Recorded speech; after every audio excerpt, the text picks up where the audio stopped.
The island's education officials are receiving national recognition for their strides to create healthy school facilities, utilizing a $10,000 grant for lead testing in the waters of 5 Guam Department of Education cafeterias, which are hubs for meal preparation. The funding for this initiative comes from the National Association of State Boards of Education, of which its Healthy School Facility Network Guam is a part of. Mark Mendiola, former chair of the Guam Education Board, spearheading the effort. We brought out a team, and actually was a delegation from Guam.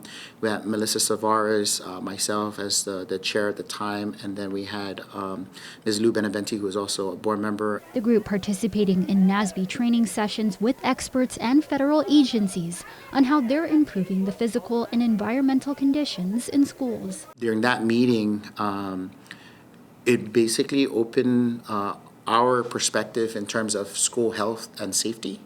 And so that was the impetus for this meeting. It was how to create this safe, healthy network within the different agencies. From there, Mendiola says, came collaboration with agencies like the Guam Waterworks Authority, the Guam Environmental Protection Agency, and the Water Environmental Institute of the Western Pacific. DOE is just not in it by itself. That these utilities that are coming into the Department of Education also have resources. So there was also a plan of action in the event that there was gonna, if there was lead that was gonna be found in the waters that we tested, how do we then address that with the community and the families, right? So there was a mitigation plan. And while Mark says this round of GDOE water testing concluded with levels not above EPA standards, it did overlap with the identification in lead in the waters at 2 GDOE elementary schools. Still, he adds the initial process laid out the framework of how to move forward. So all the schools that have Head Start programs in them also required some lead testing, but we were actually ahead of that. It's just our results didn't come back out before then because it was part of the grant. We had to go through this process with NASB. I want to be just very clear to the community that there was 2 testing, okay?